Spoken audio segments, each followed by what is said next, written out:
What's going on, fishing friends? Welcome to the Fishing Corner, brought to you by Old Skool Tackle. I'm your host, Grant Elliott, and I'm really excited to jump right back into my home turf of the Chesapeake Bay. And we do this show normally with Tom Weaver and Walleye Pete. But tonight we have a special guest in Robert Figliozzi, and Pete and Robert are here. So I'm going to go ahead and bring these two gentlemen in. How's it going, fellas? Thank you so much for being here. How you doing, Pete? I'm good, man. I am hanging in there. I'm still wobbling from being on the rough seas all day today, but it's all good. Well, come on. If anybody's got sea legs, you got sea legs. Oh, I got sea legs when I'm on the boat. When I get home, take a shower. If I'm still wobbling a little bit, but yeah, I got sea legs. It's all good. And with us, a man that I'm going to introduce real quick. Robert Figliozzi. I always joke that, actually, I don't always joke. I was thinking about this tonight. They have that game, 6 Degrees of Kevin Bacon. It's like every actor in the world within 6 degrees has been in a movie with Kevin Bacon. Well, I think anyone in this region has either fished with Robert Figliozzi or knows someone who has, because, he keeps you guys employed, right? Pete? Yeah. Fig's been on my boat a lot. Yeah. What's going on, Fig? How are you, sir? Good. I'm feeling a lot better since I got rid of that COVID. Yeah. You had. I think it got you and me both within a month. Yeah. My other joke about Fig is that there's a warehouse in China that knows him on a first name basis, because he will fish the all blue jig, which we're going to talk about here in a little bit, like nobody's business. He introduced me to it. But Tom just came in, so let's add him to the stage. I don't think I've ever had 4 of us. Tom, do us a favor and turn your camera the other way. Boom. There you go. Now we got trying to make this work on the computer, but it only works on the phone. I don't know why. How are you, Captain? Well, technology's kicking my again. Old school. Good. Very good. Hi, guys. Did you fish today? I cut my hair just for you today, Tom. Nice job, Figgy. You're looking like, what? Put your head over to the right. I'm glad I got hair. No, if we put our heads together, we'd look like an ass. Oh, right. An ugly one too. But that thing is glistening. Damn. That's some ugly stuff How right about there. that to open the show? Hey, you know what? I don't know about you, Pete, but we're on the top. Yeah. In my view, and they're on the bottom. So I think in terms of handsomeness, it's working out just about right. We are haired. The haired people are above the unhaired. The hair should be on the top, right? Yeah. Yeah, that's right. Well, who fished today? I fished. Honestly, this would probably be one of the few times. I think Fig, who isn't a charter captain, might be one of those rare guys that fishes as much as you guys do. He might. Yeah, I see him out there all the time, stalking me. Yeah. I see his jacket out there all the time, and this little short guy, all bright colored, up in the bow of those center consoles. Well, let me tell you, since he's in the back. Since he got rid of the 2 strokes, it's a whole better deal. He can sneak up on me now, Yeah. Well, Fig, tell us a little bit about your fishing, because I think you're kind of the new guy on the show this week. Tell us your story about fishing, how you like to fish, where you like to fish, and no secret spots here. No, it's fine. I'll tell you. I'll try to keep it short. My brother and I, we grew up in Davisonville, Maryland. Not too far from the South River, and so we did fish. Like down there by Mike's Crab House off that pier when we were kids. We rode our bikes down there with our fishing rods, and then we started fishing in the ponds, and I really enjoyed fishing when I was a little kid, and obviously as I grew up, things changed. I had to work more often and then slowed down on the fishing a bit. And then as I got a little older, I started fishing a little more. But this is when the big problem came. I went on a boat and I got sick. And then after that, it kind of like, I don't know, scared me or whatever. And I just swayed away from it for a while. Maybe for, I don't know, 4, 5, 6 years, I think. And then my brother got a boat and I got on his boat. And as soon as I felt sick, I was able to get him to bring me back to shore. And then I went back out on his boat again. And when I felt sick, he brought me back to shore. So doing that like 2 or 3 times, then that, conquered that for, after that I was good. So then I started, fishing in the bay a lot more. And obviously I did begin my fishing by trolling. And once I started broadening my fishing methods, I realized that I could catch fish without trolling. And then now I'm pretty much just a light tackle guy casting. And you've gone from not fishing to owning not one, but 2 boats. Yeah. And you're on the South River. Big Yacker Colin with Big Yacker Fishing's already asking you to give him those South River secrets. But I don't want to go too far. I always give everyone an opportunity to plug what they're doing. So Fig, you're a contractor by trade. Can you tell us a little bit about third generation? Yeah. I my family came from Italy. They were stonemasons and tile setters. I married Christine Cipriano, who her dad was a plumber for 60 years, and then I kind of merged both. She's also quite the fisherwoman. She is. She's definitely a great angler. She sometimes catches more fish than the guys do on the boat. That generally happens. So I learned how to set tile and do bathrooms when I was really young. On the weekends, I was working with my dad on Saturday and Sunday, and a lot of times I was cussing him because the other kids were out playing, but and I was working. But of course now, I'm 58 years old and I'm very successful, and I don't want to get into all that, but I learned a very good work ethics from my dad, and now we have we've had a good business since the early 1980s. It's 3rd generation ceramic tile and plumbing. Started out just on tile and bathroom remodeling, but now me and my wife actually like flip houses like on television. So if there's anybody out there that wants to have us do anything for them, I mean, literally we do anything. I have great people that work for me, and I also have great subcontractors as well. So I can't wait till I need a roof. I know. Yep. Lots of people. Maryland's been having a lot of bad weather storms in the last 2 or 3 years. People have a lot of storm damage on their roofs, and they don't even know it. Yeah. And sometimes you can get the insurance company to cover that. So, well, Fig is probably one of the hardest working people I know. When he's not working, he's fishing, and he fishes a lot. Yeah. So he's on the phone a lot though when he's on the boat. He is. But let's talk about being on the boat. Tom, how's your day? How's your week been? What's been going on with Fish with Weaver? Remarkable fishing up here right now. It's we have probably in recent years, it's not like the old days, but right outside of Annapolis, we've got an extraordinary striper bite.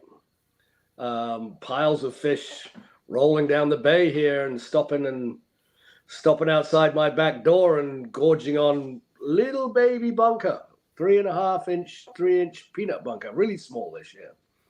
And nice quality fish, fat 25 to 30-inch fish, really, really nice fish. So that's the highlight. And I mean,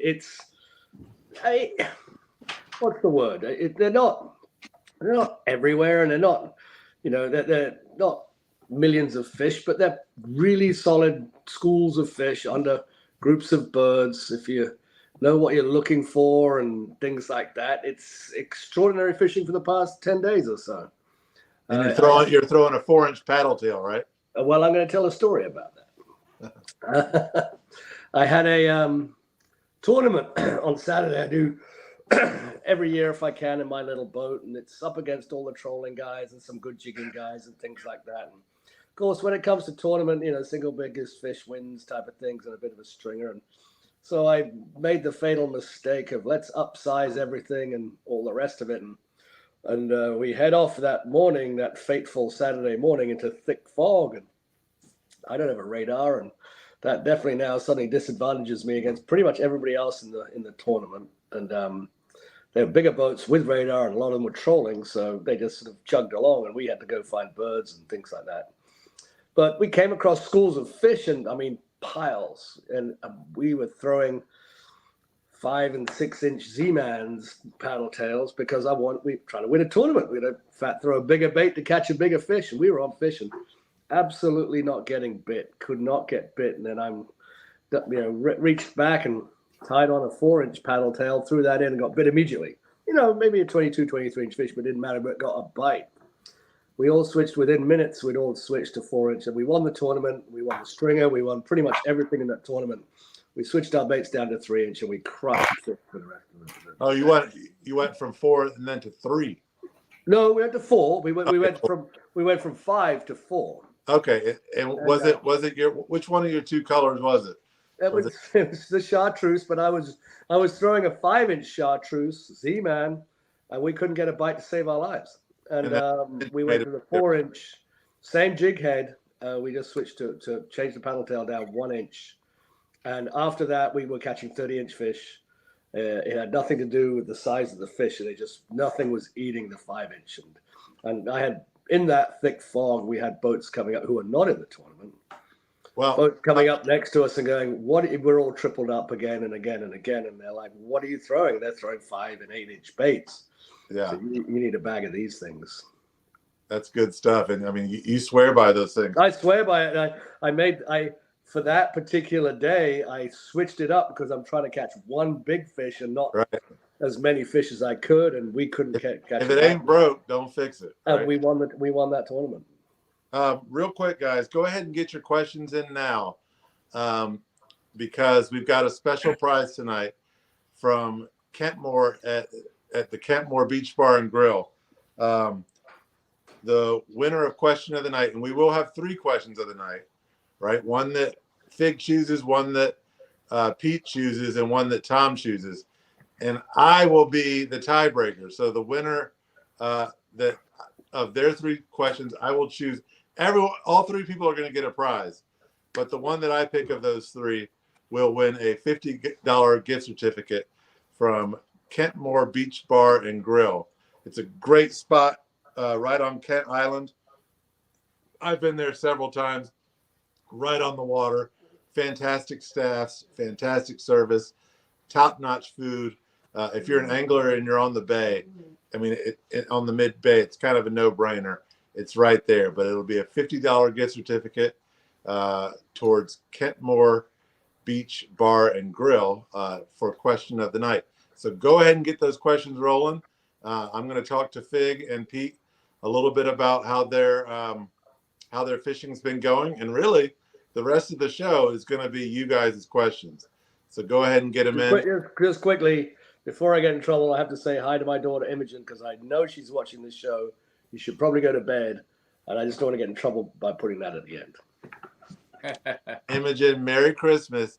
You have to get to bed early, so you're on Santa's good list. Absolutely. She's on the borderline half of the time, so she needs to earn some good points. My daughter asked me the other day, she was like, Papa, do you think I'm on the naughty list? And I'm like, for what? I worry with my daughter that she's sometimes too good. Oh, no. Imogen skates the fine line. She, as her mom says, she takes after her daddy. Of course. Fig, we'll just go in your direction, your clockwise direction. Tell us about your fishing recently, and then we want to hear the story about the all blue? All right. Well, yeah, this the all blue situation was kind of a weird, fluky thing where actually this guy named Steve Croft, I think that's how I pronounce his name, he actually helped me set up my trolling situation for the first time. And and then I did end up catching a big fish, the second day. This was like, I don't know, it could have been 5 years ago when I did that. But anyway, he's the one that gave me my first all blue. I mean, I didn't know what it was. He just gave me this lure and said, try this. I catch a lot of fish with this. And go ahead and show us one, Fig, and hold it close to your camera so we can see it. I will. Let's see. Yeah. So for those of you that don't know, it's essentially a slow pitch flutter jig. Yeah. And you can see it's flat on one side, and then it's got this, it goes to like a peak there, diamond looking thing. And it's got these, hooks here. And I'll tell you, they tell you to hook it. You're supposed to tie your line this way, which I didn't listen. I didn't listen. The whole time I've been using these, I tie it this way. Now, I did watch a lot of videos recently. I've been doing a lot of studying about it, and now they're telling you to put a I can't even think what it's called now. The swivel. Put a little swivel right on the actual loop where the hooks are. So I'm trying that, and I'm just going to be testing that for the next, I don't know, 5 or 6 trips, just to see if it catches more fish this way, or does it catch more fish if I just tie it to the to here. But anyway, that's the original. This is the original all blue, and I guess you can. Let me see if I can figure out how to make. It'll probably be upside down or backwards anyway. We can see it. Yeah, okay.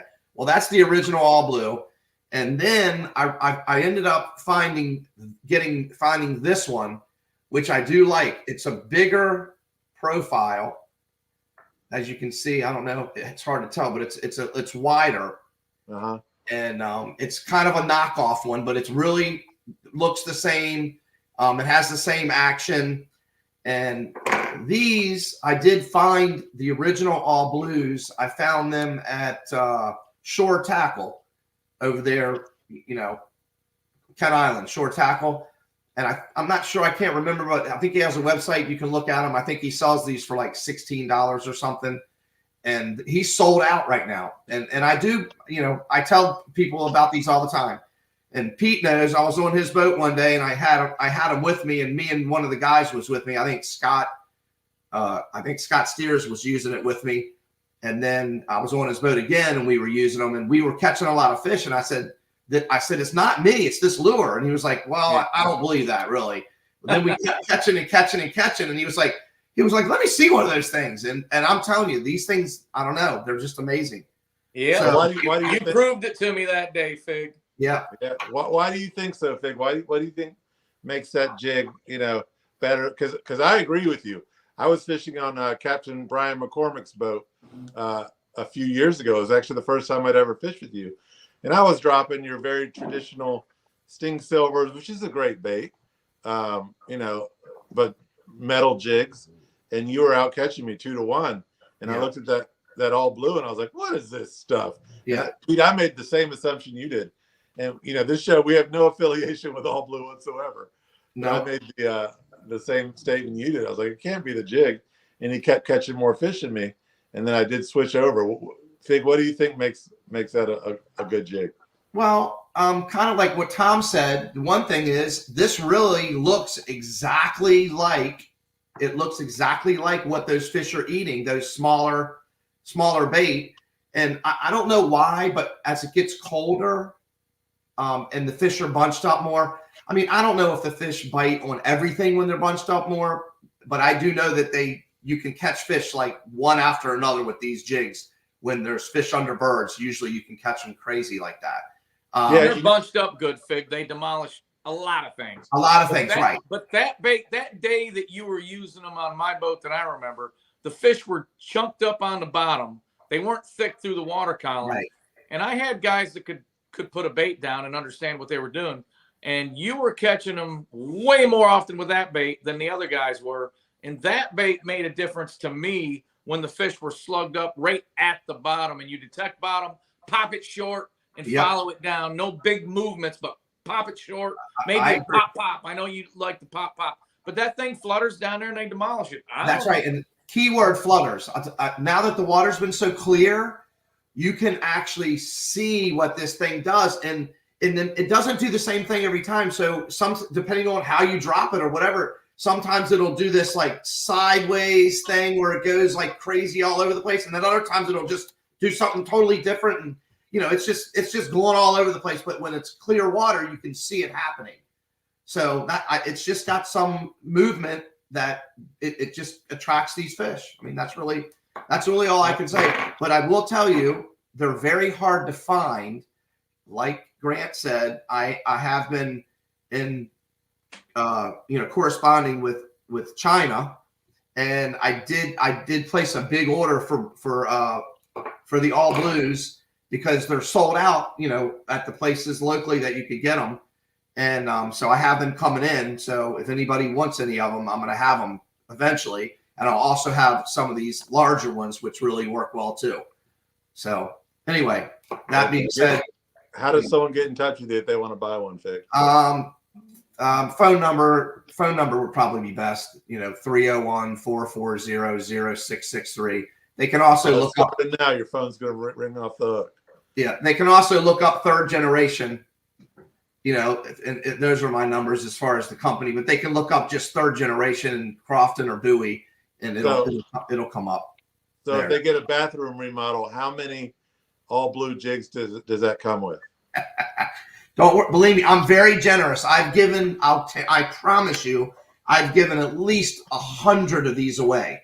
Oh, and I've never bought one. All my all blues you've given me. I just told you I've given at least 100 of these away, and I'm telling you, I bought them from over down there, down south or whatever. Yeah. Well, Pete, you've been waiting patiently, man. Tell me about your day today and kind of what you've been seeing out there on the water. I've had a pretty broad variety of situations out there. I've had great fishing. I can't complain. Some days I've had to work harder than others, but I'm launching out of Solomon's. I've gone left, north, and I've gone south. Lately, I've been going south. North, I've had a lot of small fish, although a 42-incher got caught north. Brad Foxwell and one of our favorite guys, Craig, caught a nice fish on Brad's boat. That was awesome. That was north. But you and Craig fish together all the time, right, Fig? I mean, right, Pete? Yeah, he fishes on my boat a lot. Yep. But anyway, when we're talking about downsizing, there's been some situations. Today was one of them. We had birds busted. There was vast birds, and then you'd get some focused birds. They'd be focused for a minute. What I envision is a small group of baits coming up, getting pushed.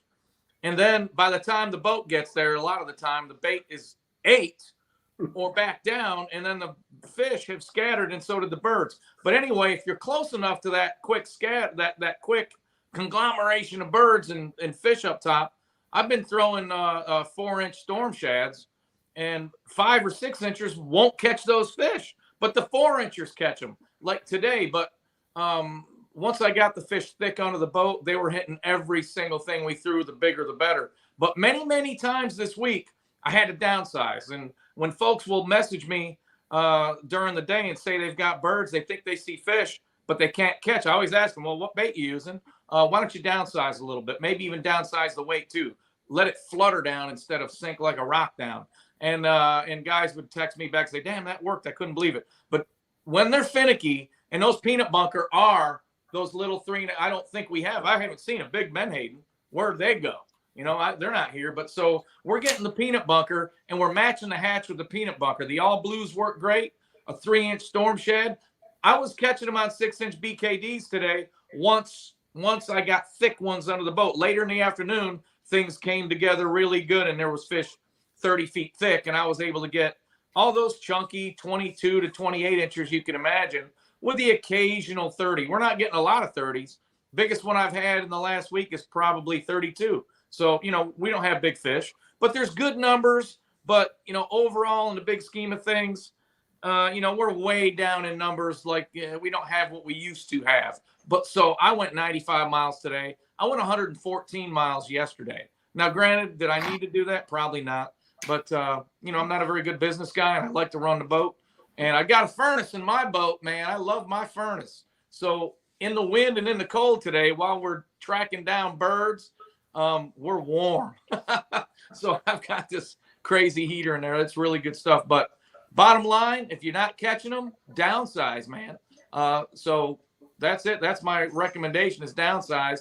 But I will say a few days ago, one of my buddies, Todd, was on the boat and crushing them with 10-inch BKDs. So you just never know. Yeah. But it's been good, north that. and south. I can't complain. I'll second that with downsizing. One thing I noticed recently on the water is, really just making my bait as light as I possibly could make it and still feel bottom. Like when the fish were finicky, if I could get away with a 1/2 ounce jig in 25 feet of water and still get down, that was catching more than something else. Go ahead, Fig. I was just going to show you. There's the from smallest to from actually I can't do it like that. Okay, here we'll do it this way. There, you see. There you go. Yeah, see that's smallest from on the right, and it goes like that. These are basically all blues. This is the one on I'm getting confused. The one on the smallest one is a 30. And the other one's a 60, and the other one is like I don't know. I think it's more like a 70 gram. Okay. So this one's like the big one's like 2.5 ounces. And then I have a question for kind of all three of you guys, and then we're gonna get into audience questions. But Pete actually kind of brought this to the forefront. I've noticed I fished the bay for about the last 10 years, and I've noticed really with each progressing year. You have to approach birds differently. The way I think I've told, at least two of the three of you guys that I used to, when I first started fishing the bay, I fished from a kayak. And I can remember with my younger eyes being able to see birds on the horizon from a kayak. And they would stay focused so long that I could paddle to them, fish them for 15 minutes.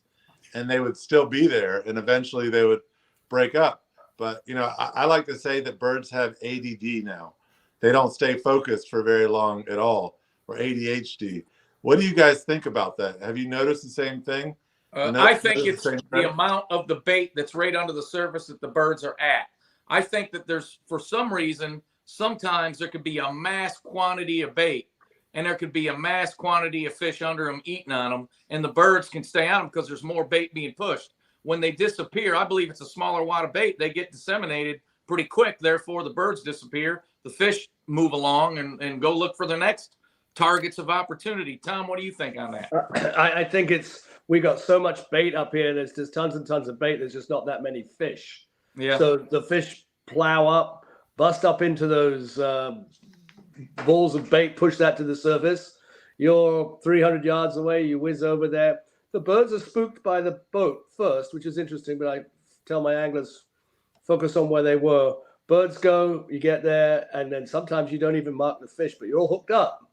But not many fish. The fish aren't, I think 10 years ago we had thousands of fish. Here we've got tens of fish, tens of 20s of fish. I agree with that too, yep. Yeah, that sounds about right to me. I will admit, if there's less boats around, I think it definitely makes a difference. Yeah, if there's less boats around, I think you can stay further away from the birds and catch fish longer. But when you have more boats, that one of those boats is getting too close to the birds, like Pete was saying, or Tom said, the boats do scare the birds away. It must scare the fish. We're in December outside of Annapolis. In the past 5 years, it has not historically been a decent winter striped bass fishery. So often I'm the only boat there.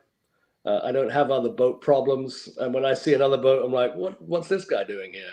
I feel pretty remote up here. I think most people are focusing further south, and don't come up here. They're going to go away. I'm not any south either. Well, no, I know, but But we do have a remarkable group of fish here, which I would normally consider would be November fish. I think these are this is what I'm fishing on right now would be a mid-November pattern for me. Yeah, Yeah, good, because they'll come back through me. They were at Love Point the other day. They're coming down. They're still coming down. They're coming down. Good. There's wave after wave of fish coming down. There's plenty of fish coming down. We've got another week or two of this at least. Well, we have plenty of questions coming in. I'm kind of reading them for the first time, so if I put something up that's meant to be a question that isn't a question, please forgive me. Colin with Big Yacker Fishing says, "Can you put Fig's info in the video?" Okay, yeah, Robert already did that. Thank you, Roberto Rodriguez, for putting his cell phone number in. I'll go ahead and pop that up one more time. There we go. So that's Fig's cell, and he'll go fishing with you too. I mean, I don't want to give away all the spots on his boat, but Fig will go fishing with you too. Let's see. I mean, this is, I guess, Roberta, since you provided the cell phone number, that we'll put this up. But he says, "Can we ask the fish what they are in the mood for biting?" Okay. Carl Ward says, "What's your favorite lure and color to use this time of year?" Tom, it's a 4-inch paddle tail. I know. Chartreuse, period. Yeah. With me, it depends on what the fish are doing. The guy I had on the boat today, he said, "What are we going to use?" I'm like, "Well, we got to get out there and see where the fish are, what they're eating on, where they are in the water column. Are they up? Are they down?" So, I mean, favorite, I like a 6-inch skirted 1-ounce jig head, GI jig head skirted, chartreuse or white, BKD. That's, if I had to have one bait, that would probably be it. But man, do I love a good all blue or diamond jig or something. If the fish are 50 feet down, I sure love to get metal down to them right now and then work that bait. So I have different favorites depending on what the fish are doing. Yeah. Fig. So Grant, tell them about the oil pan. Oil pan. Oh, I like the oil pan. I like it if it tips over and some stuff slides under something and you don't notice that it's gone, because then I get it. So Fig is an innovative sportsman. We'll say that. He's always coming up with new contraptions to hold his lures, hold his bait, and he's got a very detailed system for how he gets stuff in and where it sits in his car. But he's got an oil pan. It's actually 2 of them stacked, right? 2. Well, actually, there's 3. The metals are on the bottom, and the BKDs are mixed in with those metals. And they all fit in. They all fit in each other. Of course, yeah. They're just dollar store black plastic oil pans. Anyway, long story short, I put all the plastics together with all the different size jig heads. I have it all made up, glued, and I have them in a oil pan, and I bring them on the boat with me, and I just let everybody know they're welcome to use anything. They can just like free reign. They can use whatever they want. I generally ask them to put it back after they're done. If they happen to lose it, that's just the way it goes. But that way you're not digging in your tackle bag and trying to put things together and all that. So it's already there. I've got 2-ounce with, whatever, different plastics and so on and so on and so on. And I just think it's a, quick way to grab stuff and hook it on. So Big, what I've been seeing that the kids are doing nowadays, and I'm serious, they're taking a zip tie and like right where see if I can illustrate this. So that's the barb of the hook. Gosh, I can't even get it. I'm not doing a good job of this at all. But that's the barb of the hook. They're wrapping the zip tie around the soft plastic right where the hook barb's out. And have you seen that, Pete? I've seen, yeah. I've had people do that. Yeah. And what is that doing? I think it apparently helps keep it holds on the lure on the jig. Interesting. Okay. I use torn up. Loctite gel glue. Yeah, that's what I do. Yeah. We don't get into politics a lot here, Sam. So I'm going to move on to your next question. In terms of regulations that we're in favor of, I really want to stick to fishing. There's enough. Fish Talk does a really good job of covering regulations and stuff like that. So we're not going to really get into that tonight. But Sam from Outdoors in Maryland asked, should we just shut down? Oh, there's another regulations question. Sorry, buddy. But we're trying to avoid that a little bit. Christian Guevara says, do you think it's better to fish with a lure that looks exactly like bait or something radical for these greenish Chesapeake waters? Which may be more attention grabbing? Here's what I think is more attention grabbing. A properly worked bait. If you got a bait that looks just like a peanut bunker, but that peanut bunker that's the fake peanut bunker on the end of your line is twitching and acting erratic, it's going to draw the attention. So something that looks way different, I'm not a lover of that. I like to make the bait look erratic near the bait that's healthy. That's what I like. Yeah, I agree. What about Tom? What do you think on that, man? Christian fishes with me regularly, so he already knows what I think. What do you think? I want to know what you think, because So, maybe I'm wrong. Chris- I want to, yeah. Hey, Christian. So Christian's one of my disciples, I suppose, and he presses me hard and questions me as to why we use this, that, and the other. He knows I use the 4-inch paddle tail 12 months of the year with different jig heads, and he's an expert now at using it, learning throughout the water column, because there's the surface bite, there's the bottom bite, which he is very good at detecting the bottom bite. But the trick is sometimes the suspended fish, which are always the hardest fish to get. So trying to use this bait, and I don't know, I switched to a paddle tail on my boat 7, 8, 9 years ago. It's easier on a day-to-day basis with a lot of people who aren't very good at, just brand new. I mean, upside down reel and everything. Paddles are awesome. There's no doubt. So I use the paddle tail, but then when we use the paddle tail at a higher level, the expert anglers will always get really good fish with the paddle tail. Yeah, I've always thought if I was a guide and I was to take people out in October, November, December, I would put a 1.5 ounce metal jig on there for beginning anglers, because in terms of you got to feel the bottom in general, unless you're fishing for suspended fish, and novice anglers are going to have a really hard time targeting or getting to those suspended fish. So with that in mind, you got to keep it on the bottom. And I think nothing gets down to the bottom better than just a 1.5 ounce metal jig. You can get down to, 30 feet almost as easily as you can get down to 50, unless there's a lot of current. But we've got a really interesting situation happening right now in the past 2 or 3 weeks, and I'm dealing with it every day. This, I think it was Pete or Fig, or you brought it up, how you used to have birds on the horizon. You could kayak over there and then stay there forever. We're going over to birds, and we're on our own. There's a pile of birds here, a pile of birds there, and I picked the closest pile of birds because they are going to be gone in 20 more seconds. Right. So we zip over to those birds. I instruct the guys as soon as they are in range. You cast. Don't wait for me. They're on the front of my boat. I have an advantage of a center console. My anglers are in the front. I'm cruising in, kill the engine, trying to coast into them. They choose when to cast. Rip it back as fast as you can. 3-second count on the water. Rip it back. We are catching most of our big fish, 30-plus inch fish, in that situation.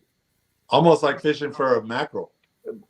Yeah, but I mean, we see those fish, and you can see if the bird's going left to right or right to left. Cast in front of you.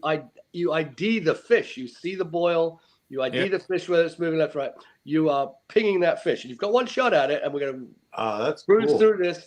Then I look as I come in. I got nothing. I come in stacked up. We're in 40 feet of water. There's 20 feet of fish, but there's 20 feet below me. You've now got to turn around and start jigging. We're not going to switch to a metal. We're not going to do this. So we're maintaining a single bait, because boom, birds over there. Reel up, guys. We're charging over there. We're not switching rods, and so we're using a single bait that works in the upper water column scenario. And as soon as we've got there, we've pushed everything back to the bottom. They're still feeding on the bait down low. You can see it. Big balls of bait with fish cruising through it. Yeah. What weight jig heads do you use all the time then, Tom, when it comes to if they're on the top and then they're down below? What are you using? 1 ounce. 1 ounce. Yeah, 1 ounce. You can cast that out, click the bow, and work it right on the top, and then you can also get that down good. So yeah, that's great. Wait, 3/4 too light, 1.5 too heavy, but everything on my.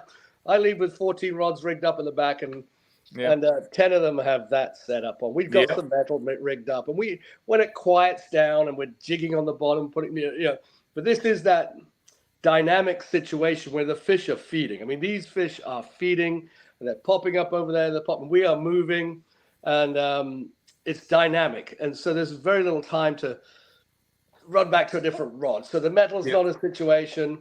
We've not got 1.4 mile an hour drift over the bottom type of situation where we're dropping that cast. How people ask me how long does it take to get the bottom. I'm like, I have no idea. Just open it up, go take a sip of your coffee, turn around, shut it, and jig it hard because it's probably in a fish's mouth. Yeah. I like when that happens. Yeah, I like your strategy though of ripping it. That's kind of. I mean, I get frustrated. Two parts of it. I have excellent anglers, and I'm like, there's only other scenario which is similar, which is red drum fishing on the surface boil, red drum fishing. And I'm like, in that situation, we've got 8 other boats charging at it. I said, now we've got to beat them to it. So everybody's charging full speed. We've got 30, 35 mile an hour straight into a school of boiling fish. You, the angler, has to decide when you can reach that boiling fish. Right. You've got one shot. And I tell everybody, the most common reason for not catching a red drum is failure to cast. They just don't cast. They're looking at it and they forget to cast. And so here it's a lot. I'm trying to idle down, shut the engine, coast in. You have to cast. We're literally identifying fish on the surface, which previously there's just fish boiling everywhere. Here there's a boil, Right. And I'm actually got a lot of fly guys right now who are doing very, very well because they're much more patient.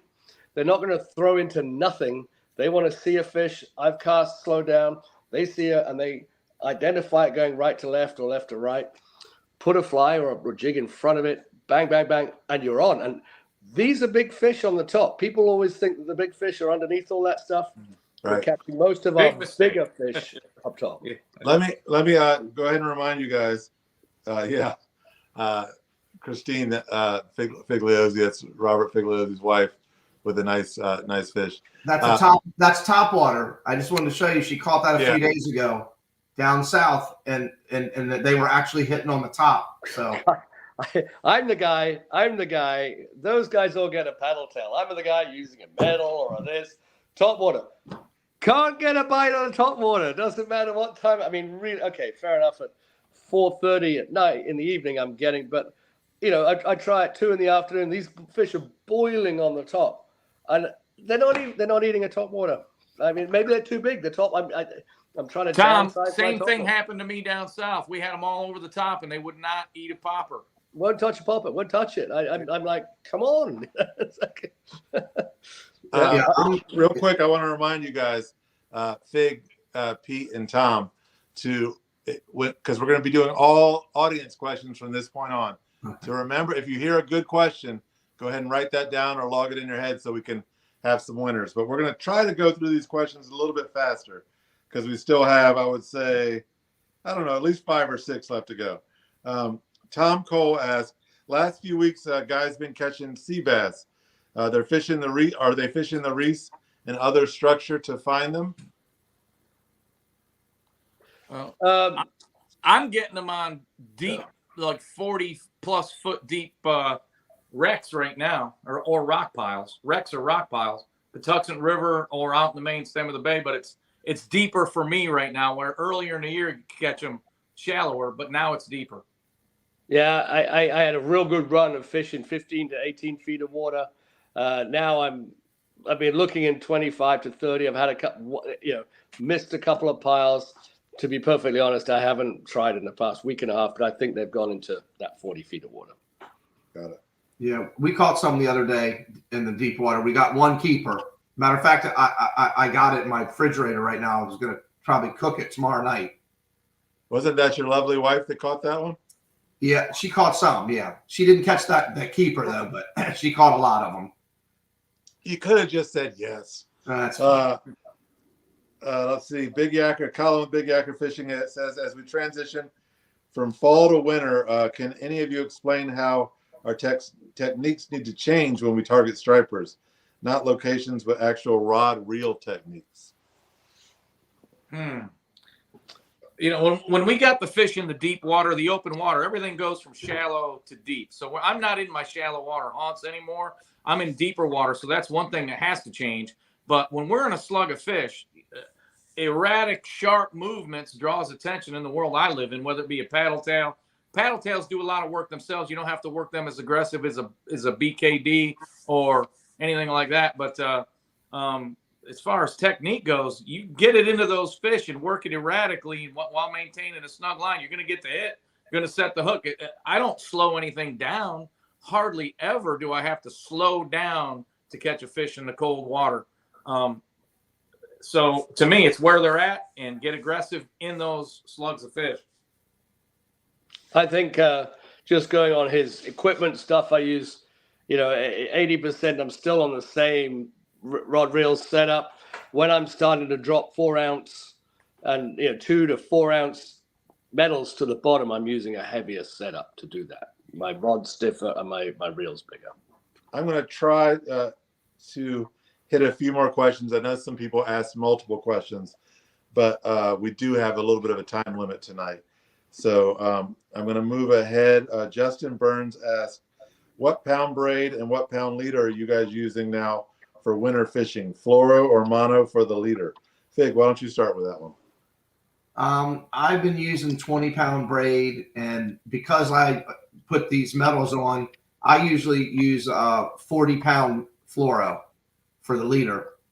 And I've been learning different knots. For a while I was tying bad knots, and people were, I would always get a fish on and then lose it. Happened with Pete time.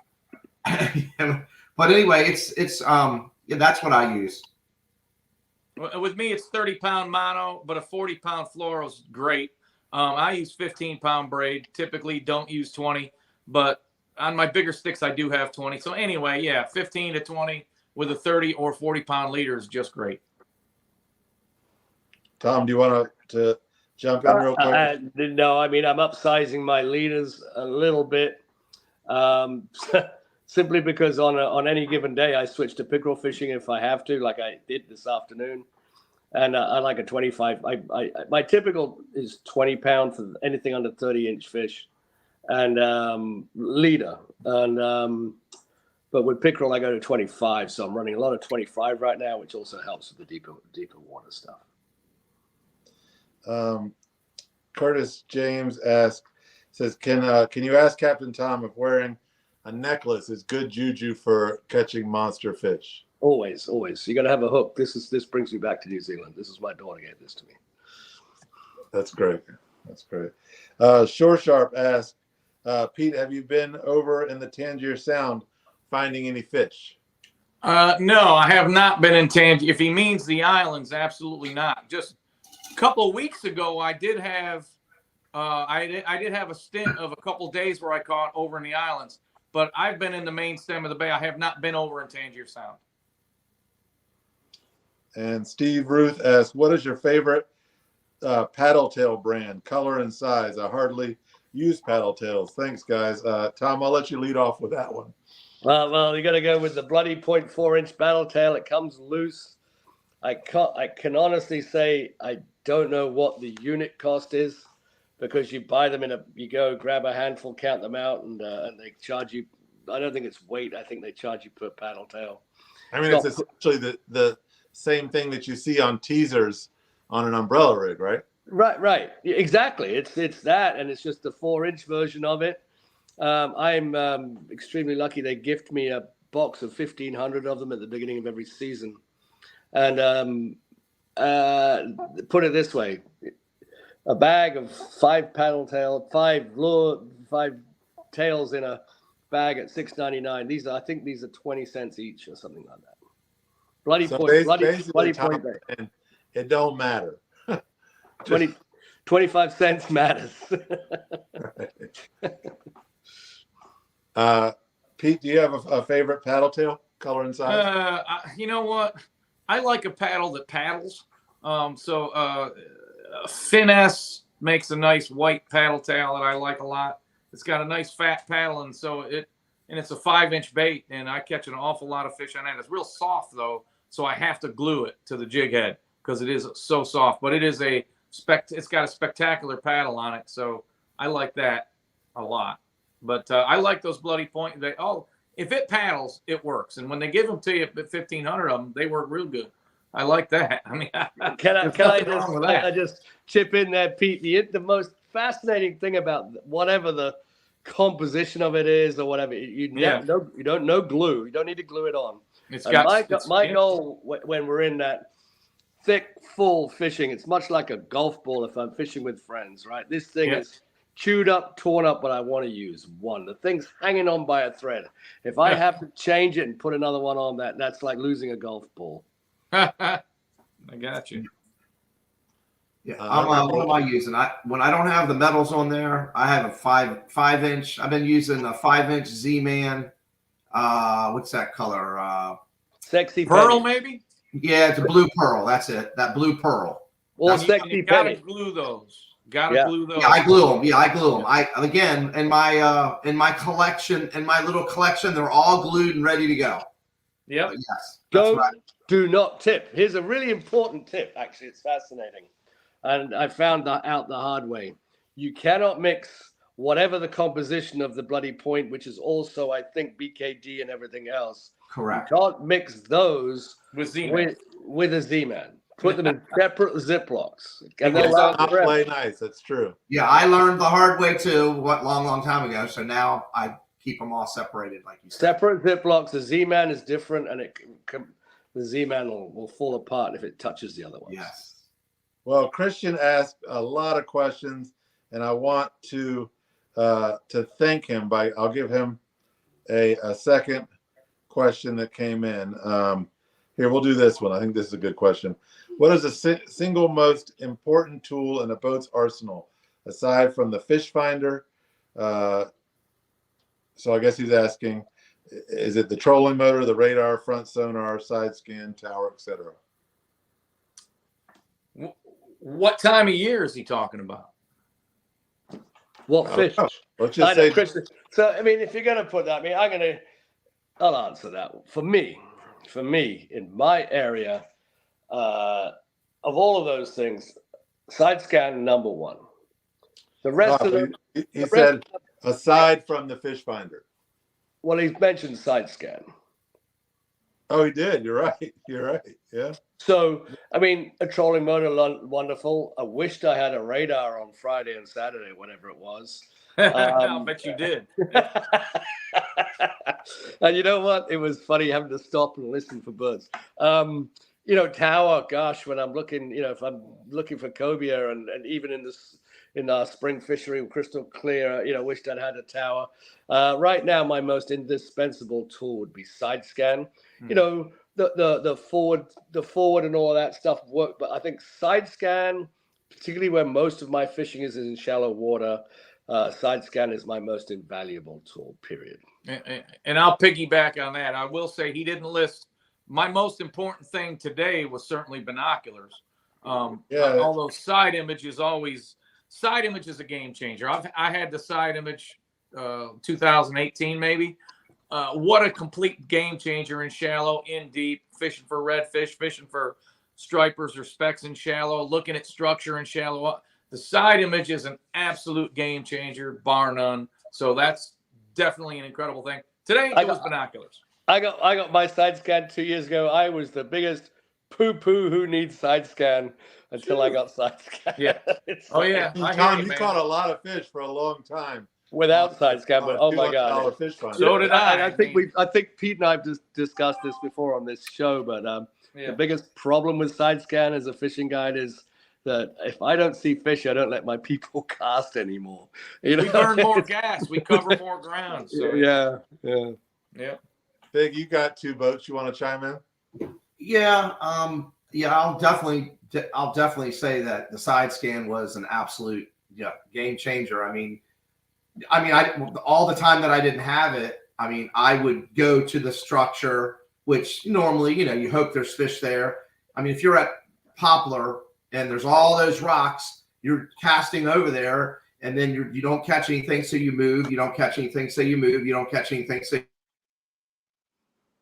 and you could spend hours in a spot that there might not be any fish. Well, when you get that side scan on there, then you can slowly go down the rocks, and there's people on my boat, and they're probably wondering why I'm not stopping. And I'll just say, no. And then I'm going to say, there they are, cast over there. And then bam, they catch. One of my sayings is see fish and catch fish. I started saying that. See fish and catch fish. Tom, what do you have? What do you got? A hummingbird helix. Oh, okay. Yeah, I mean, yeah, it's game changer. Push button. Yeah, very basic. Right. Yeah, you know, I'm a bit more out in the elements, and I get water all over it and everything. And I can use it right now. I have a helix too. I mean, I use it with my gloves. You know, that's the really nice thing. I can, you know, zoom in and out on range. I can do all that stuff with gloves. I just want to say this because all the time that I've heard the show and all the questions that come in, I don't know that I've ever heard this. But do you guys think that the fish have less of a chance now because of all the new technology and all the things that we have now? I mean, think about that. You know, are we catching way more fish now with all this stuff that's going on? You follow what I'm saying? All the people that have the electronics. I don't think we're catching more fish. I think there's less fish, but with the electronics, we're able to catch enough fish to keep things busy. Yeah. So wait. I'm gonna double down, Pete, on Christian Guevara's question. Okay. We forgot about the cell phone. I didn't even use that. Right. The most important tool on a tough day. Hey, Tom, where are you? What are you doing, Tom? Yeah. Cell phone The cell phone has changed. Fishing. Yeah, no doubt. I think you just. If I had to leave the dock without any of these things on an average, I mean, you know, like on an average day, and the way we work, Pete, you know, you and I know how we work together, and a cell phone is a pretty remarkable tool. Yeah. Binoculars are good, but the cell phone goes a little bit further. That's a good point. We're gonna do one more question, and then we're gonna go to question of the night. So, gentlemen, remember, if you've got a question that stuck out to you, keep that one in mind. But Car Junkie says, when using heavier jig heads, 1 ounce and up, do you feel a faster, heavier action rod is necessary, or does it matter?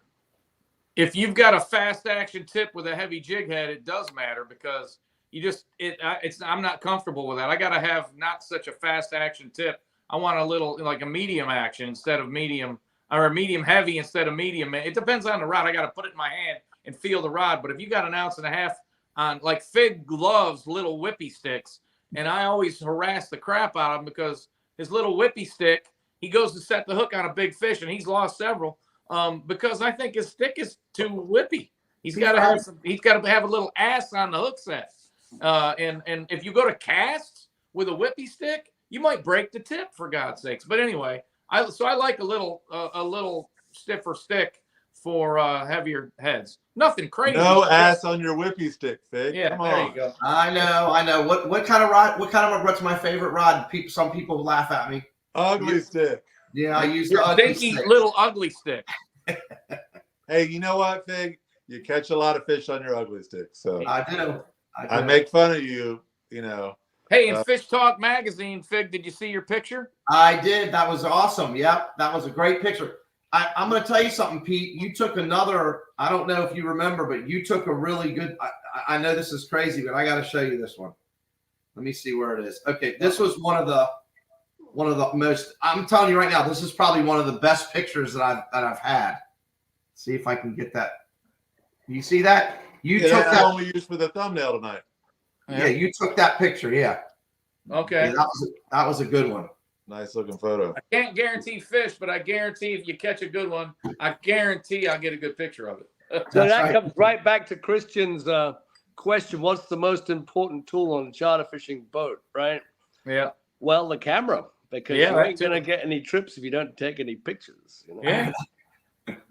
Yeah. The most important thing is the anglers that are on your boat. No. Don't worry about that. You gotta have anglers. They're indispensable. Yeah, they've already paid when they stepped on the boat. You know, I mean, Right. it's like, so we got our first fish of the morning. You know, I said, well, there goes the deposit. You know, you're like, we've already hooked one up. Yeah. Well, we've got other questions coming in. Pat, Tom, Pete, and Fig, if you guys get a second, go into the comments. There's some other questions. Some people asked multiple questions. Go into the comments on the Facebook post and see if you have an opportunity to answer the other questions. Please do. But we are at that time of night.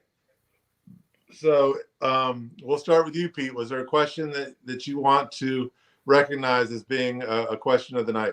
Yeah, the one that stuck in my mind is one that I really couldn't answer because it depended on what situation we were in. But it was the question about, what's your favorite lure when the water gets cold? There's different things. Depends on the situation. Where's the fish? And with Tom, his favorite one is the I like that answer, Tom. I mean, I love paddle tails too, but that's a great question. It is a great question. But in my situation, was it Carl Ward? Yeah. What's your favorite lure and color to use this time of year? No, it wasn't that one. It was a longer question. It was early on. Was it? Yeah, that's it. As we transition from fall to winter, can any of you explain techniques need to change when we target stripers? Was that it? Was that it? No. It was a lure question for sure. I remember Pete. There's a question that says, do you think it's better to fish with a lure that looks exactly like bait? No, not that one. No, I remember it was a lure question, Pete. Yeah. Confirm. Help me out, Tom. Very specific lure question. I'm looking for it now, and I never saw the question. I'm not on my computer. I got my transition. Phone. I think explain how your techniques need to change. No, because that was the rod. That was about the lure. Something about the lure. Maybe he deleted it. He didn't want to win the $50. Well, maybe not. Let's see. I mean, Carl's question: what is your favorite lure to use this time of year? That's pretty close. Then I'll go with that one then. Carl Ward, he's on there all the time, man. Carl's a frequent flyer on your show. He's my ride or die. Yeah, that's my roll dog right there. Yeah, what about you, Fig? Well, what are y'all saying? Question of the night. Oh, I was liking that. Christian's question was good. Which equipment? Which equipment? I agree with.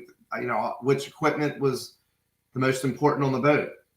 Yeah, that's a good question. Yeah, that is a great question. So we got two winners, and guys, everyone's winning tonight. If you don't win the gift certificate, you're still going to get a pack of OG Eels, which is a really great deeper water fishing soft plastic right now from Old Skool Tackle Company. So everyone's going to win. Just one person will win the gift certificate to the restaurant. Tom, what say you? Well, I'm going to go with Christian's question about equipment because he was extremely smart. He took up so much of the time. He blocked everybody else's answers. So Tom, you're sucking up to your guy. You're sucking up to your guy. I still think it was. I don't blame you though. There was only two questions we answered. Yeah. Well, I'm the tiebreaker, so I'm also going to go with Christian's question. Oh. Hey, by the way, Christian, me and you, buddy. We go. Tom. No, it was a great question. It was a great question. Tom, Christian, Christian is a local guy, right? Yes, yeah, he's over this side, yeah. The only thing I wanted to make sure is that I didn't give a gift certificate to a restaurant to someone who lives in, Wisconsin. No. Christian fishes with me very regularly, brings a lot of his family. He brings clients. He brings his two boys his two boys love me. It's funny. He's got Santiago is probably 14 and Christian Jr.'s probably 11. And they've been fishing with me for 4 or 5 years now. And whenever they see Captain Tom on the water when they're with Christian's boat, they're like, Dad, just follow that guy. We'll go catch some fish, So, but I really enjoy fishing with both his boys. I've went with Christian. Yeah. Excellent. Well, Christian, send a message to Tight Lines Company Facebook page and we will get the gift certificate sent out your way. Kentmore is a wonderful place, beautiful view. And you guys, gentlemen, all three of you, Pete, it might be a little bit north for you. But Tom and Fig, you guys definitely fish in the region where you can stop by and check out Kentmore anytime. So this is all interesting for me because, and I'm going to back that up a little bit for us in that particular restaurant. I'll give them a shout out. For years, it's the Annapolis stopping. We go straight across the bay. It's 12 minutes across the bay for us to get into that creek. I know the restaurant was sold last year, and I haven't been, and I know they were shut down and re-establishing themselves. So I'm really excited to go check out the new restaurant. Yeah, it's a beautiful place, beautiful view, and they're doing a lot of great things, a lot of big expansions. So definitely check it out, folks.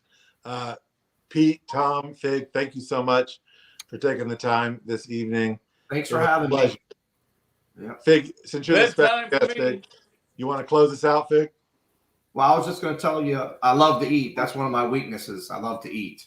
He does love to eat. Yeah. He does, and he loves food. Thanks so much, everyone. We really appreciate you, as always. Happy holidays. Happy holidays, yes. Pete and Tom will be back with us next month, and I think, well, you know what? I'll address that once it's confirmed. But we'll also have a special guest next month as well. Thank you, everyone. Happy holidays. We'll see you next week with the Freshwater Report with Cambo and Eddie Weber. Take care, everyone. All right, take care. Yep. Bye.